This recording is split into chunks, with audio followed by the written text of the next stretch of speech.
So we're starting a brand new book, Deuteronomy, right? A couple of things about Deuteronomy. The early church. Now, this was, the time frame, chronologically speaking, when this happened. If anything, approximately 1406 BC. So about 14, a little bit over 1400 years before Christ. So, it, the book of Deuteronomy, the early church considered it among the four main Old Testament books. The early church. The four books were Genesis, Deuteronomy, Psalms, and Isaiah. The one of the four main Old Testament books. I didn't say Torah. This obviously it's in the Torah, or in Greek, the Pentateuch, but this is the whole of the Old Testament. It is one of the four main Old Testament books, along with Genesis, Psalms, and Isaiah. I mentioned to you yesterday the book of Deuteronomy. Deuteronomy means second law. And I told you it's not really that there was a second law, it was Moses reciting the law to a new generation of Israelites. A new generation of Israelites. Because remember, when he was in Mount Sinai and he came down with a stone tablets, and even when he went back up for 40, he went up the mountain and down the mountain about at least 8 times. And out of those at least 8 times, it's 8 that we know of. Could have been more, but at least 8 that we know of. 2 of them, he was up there for 40 days and 40 nights. He went up to 40 days, 40 nights, came down, then went up to 40 days and 40 nights again, and then came down, and he had gone up and down before several times as well. So when he got that law, he recited that law to the Israelites. They had just come out of Egypt about a year and a half before. So now we're 40 years ahead. All those people that crossed the wilderness had already passed away because of the sin they committed. Even Aaron and Miriam had passed away. Moses was about to pass away as well.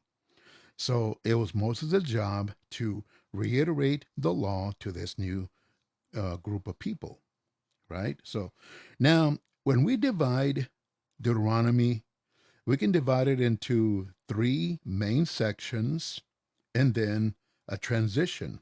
I'll give an example. From chapter 1 to the end of chapter 4 is the first address of Moses, what Moses says what God has done. From the end of chapter 4 till the end of chapter 28 is the second address, Moses, what God commands for the future. And then finally, the third dissertation from chapter 29 to the end of chapter 30 is Moses' retelling of the covenant demand and call to choose and obey God. And then finally, from chapter 31 to 34, that transition from Moses to Joshua. That's where Moses passes away and the torch goes over to Joshua in a way. Okay? Now, I also mentioned to you yesterday, and I'll mention it again just to reiterate, it's always good to keep it in our minds. The first chapter, the first 5 verses that we're going to cover, I would even say maybe the first 8, but definitely the first 5 is what you would call a preamble. Preamble, covers the beginning before he actually gets into his first dissertation. Now, so with that being said, we're going to read a little bit about what's going on here and see if you guys can follow along. I will take a couple of little pauses here and there because there's a few things I do have to reiterate. For the most part, it's going to be a very smooth book to go through. A lot of stuff you've already heard, nothing really too heavy, but in some cases, it's a couple little nuggets that are hidden that I want to expose you guys to. It'll make the book of Deuteronomy a lot more interesting. Not that it isn't, but hold on, please. Let me move this over here. Okay.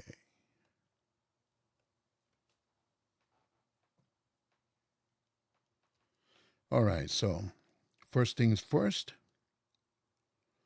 Yeah, we'll read the first couple of paragraphs, see what happens. We'll take it step by step. So here we go. Deuteronomy chapter 1, Introduction. In this book are the words that Moses spoke to the people of Israel when they were in the wilderness east of the Jordan River. They were in the Jordan Valley near Zuph, between the towns of Paran on one side and the towns of Tophel, Laban, Hazeroth, and Dizabah on the other. It takes 11 days to travel from Mount Sinai to Kadesh Barnea by the way of the hill country of Edom.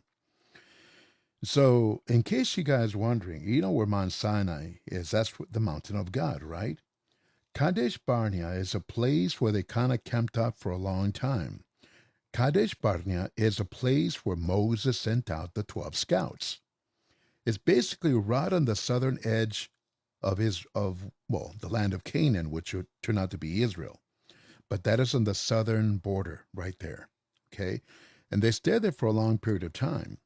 Now, the distance, it says 11 days. The distance between Mount Sinai and Kadesh Barnea, as a crow flies, is about 150 miles approximately, maybe up to 175.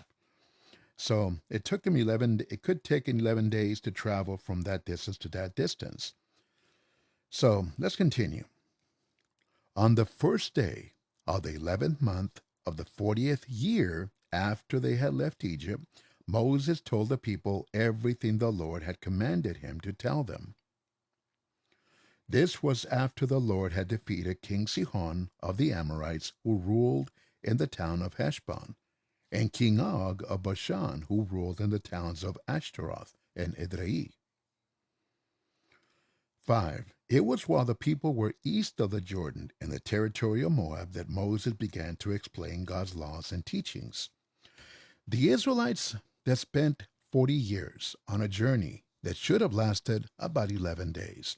It wasn't a distance that stood between them and the promised land. It was the condition of their hearts. God's purpose went deeper than simply transporting a huge group of people to a new land.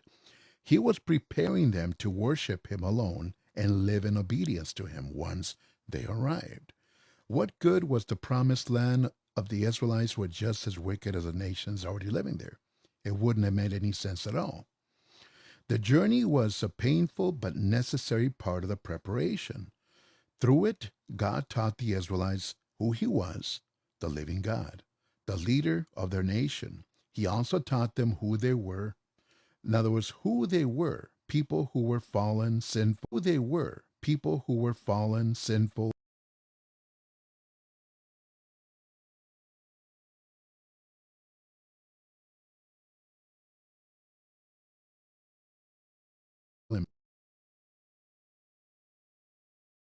Hold on a second. Here we go. Okay, sorry, it was a phone call. Had to reject it. Okay, so um, God taught the Israelites who He was. Right? He was God. He had to test them through many different adventures, if for lack of a better term. Right? So now, to put this in application for our lives, our spiritual pilgrimage may be lengthy, and we may face pain, discouragement, and difficulties. But remember that God is not just trying to keep us alive. He wants to prepare us to live a life of knowing and loving Him and sharing this life with others. Also, the 40 years of wilderness wandering came to an end in this book. The major part of Deuteronomy covers only a week or two of the 11th month of the 40th year. The 12th and last month was spent in mourning for Moses. Then the Israelites entered the promised land the first month of the 41st year after the Exodus. That's going to be in Joshua chapter 4, the next book.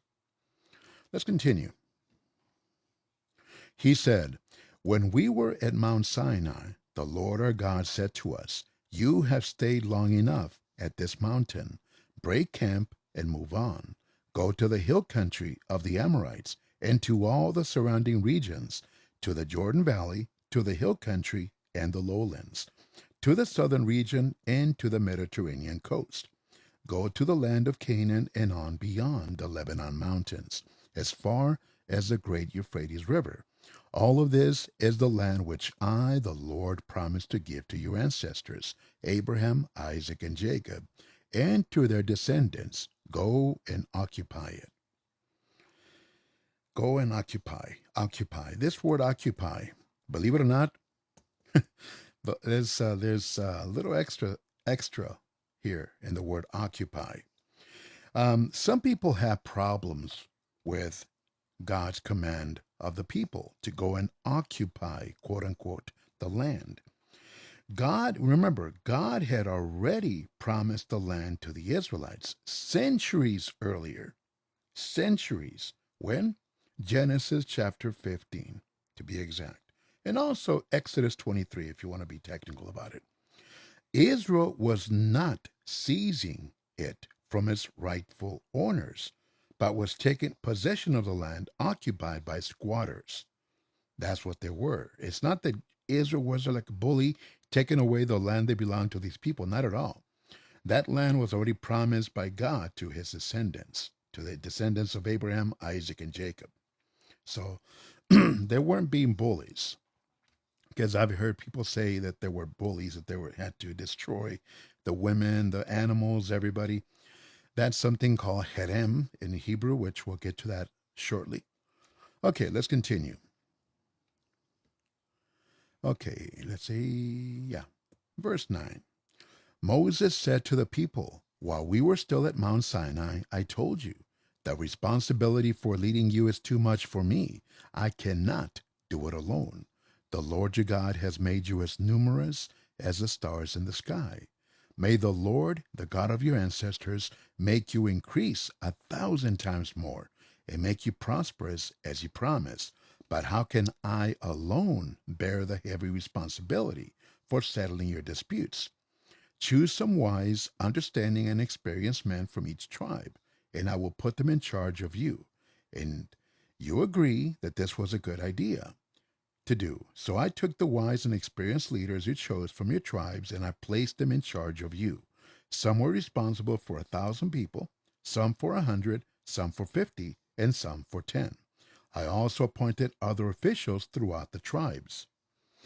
So, first of all, the Lord commanded the Israelites to take possession of the land that was promised to them, but it would not just be given to them. They had to travel, face enormous challenges, and settle in and adapt to a new land. When God has called us to a new task, we need to break camp, break inertia, engage the challenges that come, and adapt to change. God requires us to do our part as he fulfills his promise to lead, guide, and provide for us. Now, notice that Moses' summary of Israel's 40-year journey begins at Mount Sinai, not in Egypt. I don't know if you guys caught that. Why did Moses leave out the first part of the Exodus? Moses was not giving an itinerary. He was summarizing the nation's development. In Moses' mind, the nation of Israel began at the base of Mount Sinai, not in Egypt. For it was at Mount Sinai that God made his covenant with the people. Remember Exodus 19 and 20? Along with this covenant came knowledge and responsibility. After the people chose to follow God, they had to know how to follow him. How? Therefore, God gave them a comprehensive set of laws and guidelines that stated that how he wanted them to live. Now, these are found in the books of Exodus, Leviticus, and Numbers. The people could no longer say they didn't know the difference between right and wrong, or what God expected of them. Now that the people had promised to follow God and knew how to follow him, they had a responsibility to do it. When God tells you to break camp and move out to face a challenge he gives you, the question is, will you be ready to obey? So, what we read right here now from 9 to 13 is it was a tremendous burden for Moses, to lead the nation by himself. He could not accomplish the task single-handedly. As nations, organizations, and churches grow, they become increasingly complex. Conflicting needs and quarrels arise. No longer can one leader make all the decisions. So like Moses, you may have a natural tendency to try to do all the work alone. You may be afraid or embarrassed or too stubborn to ask for help. Moses made a wise decision to share the leadership with others rather than trying to handle large responsibilities alone. In other words, look for ways of sharing the load so that others may exercise their God given gifts and abilities. It's always nice. So Moses identifies some, of the inner qualities of good leaders. There's a few of them, at least four. One, wisdom. Two, fairness. Three, courage. And four, the ability to recognize their limitations. These characteristics differ markedly from the ones that often lead to the selection of leaders today. Today, you have good looks, wealth, popularity, willingness to do anything to get to the top. You know, the qualities Moses identified should be evident in us as we lead and as we should look for them in those that we choose for positions of leadership. Okay, we can continue. Let me see, make sure I don't miss anything here. Okay.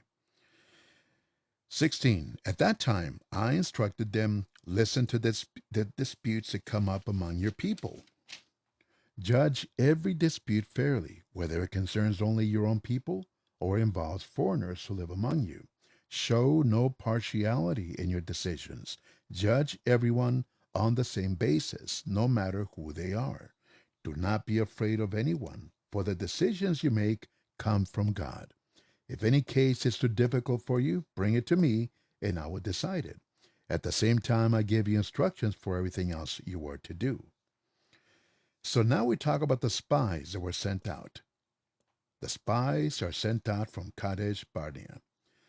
We did what the Lord our God commanded us. We left Mount Sinai and went through the vast and fearful desert on the way to the hill country of the Amorites. When we reached Kadesh Barnea, I told you, you have now come to the hill country of the Amorites, which the Lord our God, the God of our ancestors, is giving us.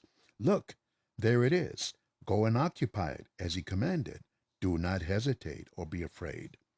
But you came to me and said, let's send men ahead of us and spy out the land so that they can tell us the best route to take and what kind of cities are there. That seemed like a good thing to do, so I selected 12 men, one from each tribe. They went into the hill country as far as Eshcol Valley and explored it. They brought us back some fruit they found there and reported that the land which the Lord our God was giving us was very fertile. But you rebelled against the command of the Lord your God, and you would not enter the land. You grumbled to one another, the Lord hates us. He brought us out of Egypt just to hand us over to these Amorites so that they could destroy us. Why should we go there? We are afraid. The men sent tell us that the people there are stronger and taller than we are, and that they live in cities with walls that reach the sky. They saw giants there. But I told you, do not be afraid of those people. The Lord your God will lead you, and he will fight for you, just as you saw him do in Egypt and in the desert. You saw how he brought you safely all the way to this place, just as a father would carry his son. But in spite of what I said, you still would not trust the Lord, even though he always went ahead of you to find a place for you to camp. To show you the way, he went in front of you in a pillar of fire by night and a pillar of cloud by day. So let me see here. Yeah, in verse 22, the scouts have been sent into the land not to determine whether they should enter, but to gain knowledge to determine how they should enter. This was back in Numbers chapter 13. Upon returning, however, most of the scouts had concluded that the land was not worth the obstacles. God would give the Israelites the power to conquer the land, but they were afraid of the risks and decided not to enter. God gives us the power to do what he's called us to do. But just as the Israelites were filled with fear and skepticism, we often let difficulties control our lives. When we follow God, regardless of these difficulties, we demonstrate courageous and overcoming faith. Overcoming faith. We demonstrate courageous, overcoming faith. Couldn't read my writing, sorry. All right. Now let me see something. Let me see if there's something I want to share here. I want to kind of do a little recap at the end of each.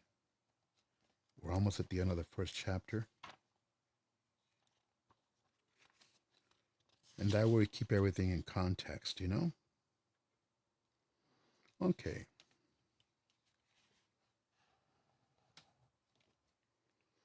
All right. The Lord punishes Israel. The Lord heard your complaints and became angry, and so he solemnly declared, not one of you from this evil generation will enter the fertile land that I promised to give your ancestors. Not one. Only Caleb, the son of Jephunneh, will enter it. He has remained faithful to me, and I will give him and his descendants the land that he has explored. Because of you, the Lord also became angry with me and said, not even you, Moses, will enter the land, but strengthen the determination of your helper Joshua, the son of Nun. He will lead Israel to occupy the land. Now, Canaan was a land with giants and imposing fortresses. The descendants of Anak, also known as the Anunnaki, may have been 7 to 9 feet tall each. Many of the land's fortified cities had walls as high as 30 feet. The Israelites' fear was understandable, but not justified, for the all-powerful God had already promised them victory from before. All right. Okay, 39. Then the Lord said to all of us, your children who are still too young to know right from wrong will enter the land. The children you said will be seized by your enemies. I will give the land to them, and they will occupy it. But as for you people, turn around and go back into the desert on the road to the Gulf of Aqaba. You replied, Moses, we have sinned against the Lord, but now we will attack, just as the Lord our God commanded us. Then each of us got ready to fight, thinking it would be easy to invade the hill country. But the Lord said to me, warn them not to attack, for I will not be with them, and their enemies will defeat them. I told you what the Lord has said, but you paid no attention. You rebelled against him, and in your pride you marched into the hill country. Then the Amorites who lived in those hills came out against you like a swarm of bees. They chased you as far as Hormah, and defeated you there in the hill country of Edom. So you cried out to the Lord for help, but he would not listen to you or pay any attention to you. So the Israelites stayed at Kadesh for a long time. They had been disobedient, but now they were willing to wait on the Lord for direction. You know, at times we may find ourselves in a Kadesh moment, if you will, simply sitting and waiting to find out what the Lord would have us do next. We may feel as though God refuses to listen to us. We need to encourage each other to remain faithful during these times of waiting, you know. So, what we read so far, chapter 1, this is a little recap that I have for you. So, as we opened up Deuteronomy, which should have been an 11-day walk, had tragically stretched into 40 years of wandering. Now, as the Israelites camped by the Jordan, ready to enter the Promised Land, Moses began a series of sermons to remind them of and teach them about their special relationship with God. Okay? Then we read about the Spirit-filled assistants, the people that were going to help Moses. So before leaving Sinai, Moses had gazed across the seemingly endless people, the Israelites, right? 2+ million people, and realized he could not lead them alone. Following his father-in-law's advice, he appointed 70 Spirit-filled elders to assist him. This is in Exodus chapter 18, by the way. So then we talk about Kadesh Barnea. Moses next recalled the disastrous Kadesh Barnea rebellion in Numbers chapter 13 and 14. When Israel had refused to enter Canaan, Israel's initial disobedience led from one sin to another, But it all stemmed from their unbelief in God's promises. Since Israel had refused God, he refused them point blank. He barred all adult Israelites from entering Canaan and condemned them to wander in the wilderness until they passed away. So, as they say, what goes around comes around, right? Surely this fit these disobedient people. What they sowed in refusing to enter the land, they actually reaped by dying in the wilderness. God was offended by Israel's disbelief, so he judged them harshly. When the death sentence was pronounced, the Israelites changed their minds, but it was too late. Many people are sorry for their sin only after they get caught. That's when they're sorry. All right, so let's continue.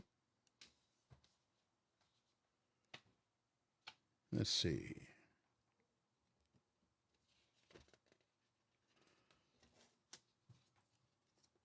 Let's see. Going to go to chapter 2, right? Remembering Israel's wanderings. Okay. Okay, let's go to chapter 2.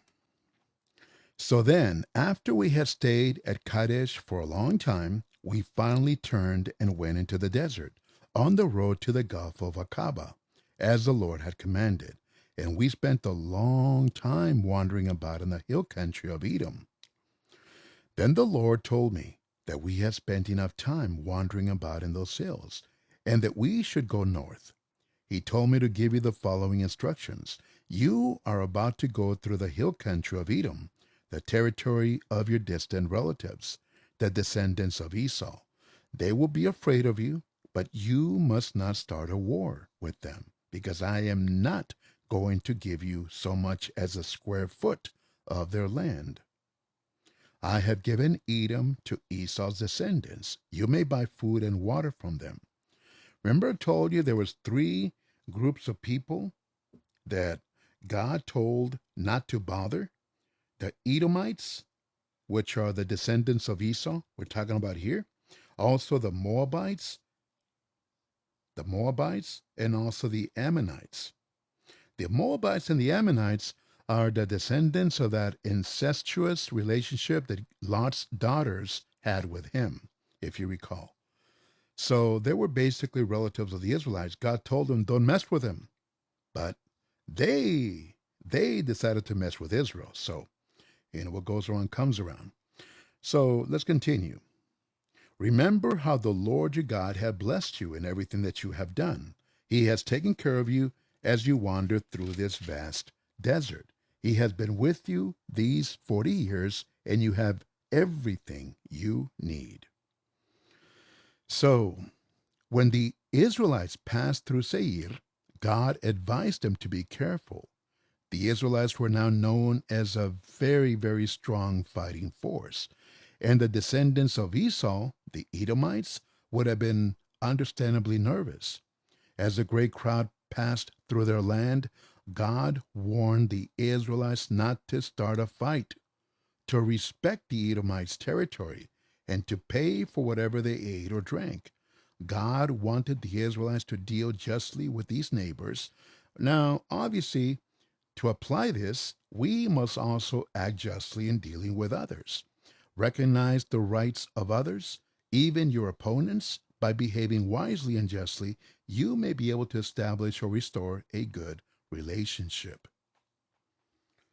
Okay, so let's continue. So we moved on and left the road that goes from the towns of Elath and Eziongeber to the Dead Sea, and we turned northeast towards Moab. The Lord said to me, do not trouble the people of Moab, the descendants of Lot, or start a war against them. I have given them the city of Ar, and I am not going to give you any of their land. So here the same thing happened with, Edom, not to mess with them. 10. A mighty race of giants called the Emim used to live in Ar. They were as tall as the Anakim, another race of giants. Like the Anakim, they were also known as the Rephaim, but the Moabites called them Emim. The Horites used to live in Edom, but the descendants of Esau chased them out, destroy their nation, and settle there themselves, just as the Israelites later chased their enemies out of the land that the Lord gave them. Then we crossed the Zeded River as the Lord told us to do. This was 38 years after we had left Kadesh Barnea. All the fighting men of that generation had died, as the Lord had said they would. The Lord kept on opposing them until he had destroyed them all. After they had all died, the Lord said to us, "Today you are to pass through the territory of Moab by way of Ar. You will then be near the land of the Ammonites, the descendants of Lot. Do not trouble them or start a war against them, because I am not going to give you any of the land that I have given them."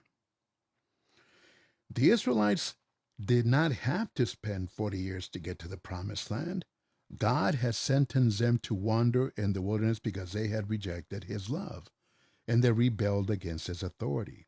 They ignored his commands for right living and willfully broken their end of the agreement made in Exodus 19 and Exodus 24. In short, they had disobeyed God. We often make life's journeys more difficult than necessary by being disobedient. But by accepting God's love for you, reading and following his instructions in the Bible, and determining to trust whatever your situation is, you will find that your life will be less complicated and more rewarding. More rewarding. Let me see something. Okay, we'll continue. The territory is also known as the land of the Rephaim, the name of the people who used to live there. The Ammonites called them Zamzumim. They were as tall as the Anakim. There were many of them, and they were a mighty race. But the Lord destroyed them, so that the Ammonites took over their land and settled there. The Lord has done the same thing for the Edomites, the descendants of Esau, who live in the hill country of Edom. He destroyed the Horites, so that the Edomites took over their land and settled there, where they still live. The land along the Mediterranean coast had been settled by people from the island of Crete. They had destroyed the Avim, the original inhabitants, and had taken over all their land as far south as the city of Gaza. After we had passed through Moab, the Lord told us, "Now start out and cross the Arnon River.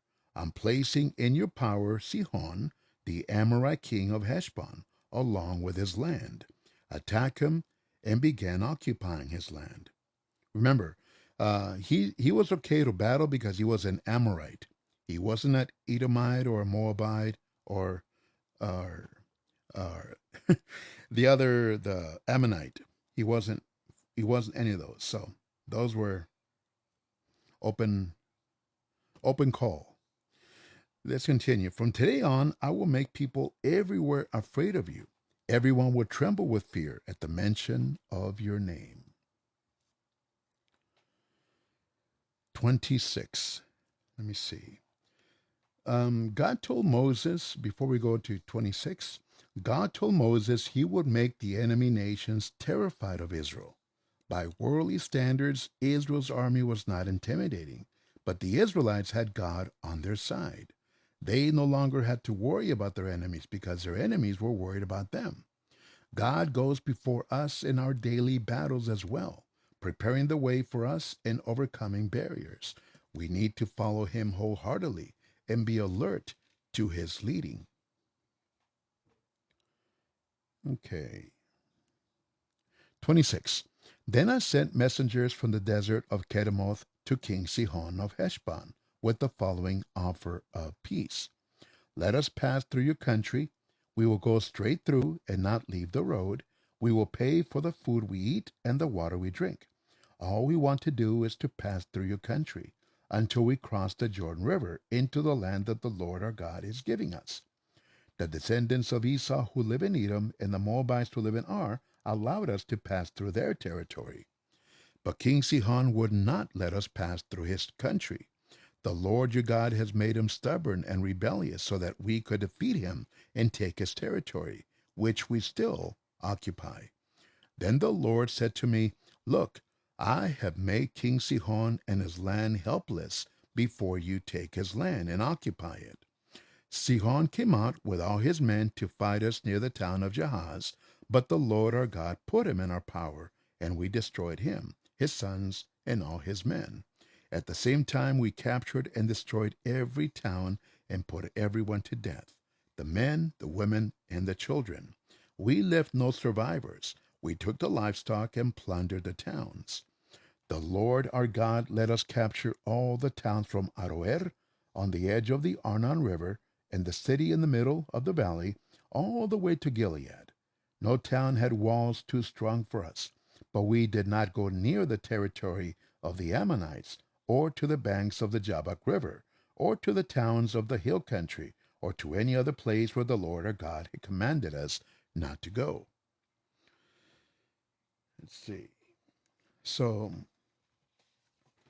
we're cooking along here with the story that we're going through.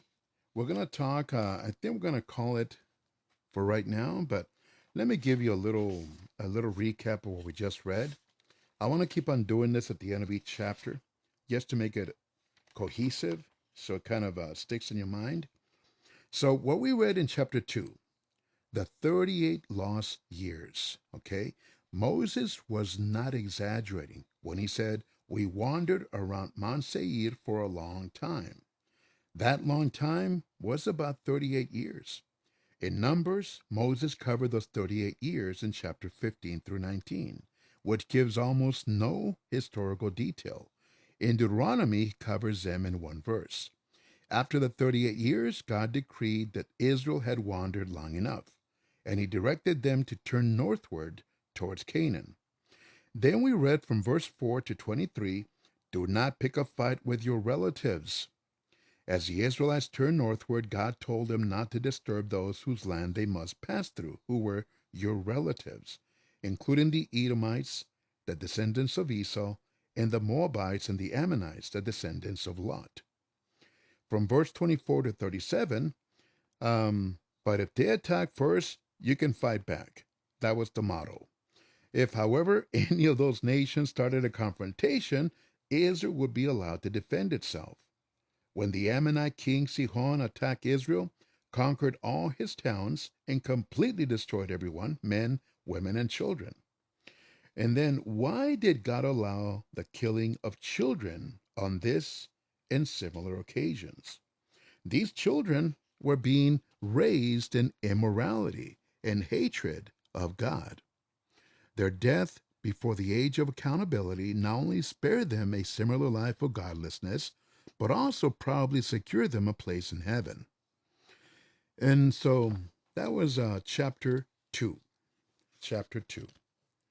Let me see here.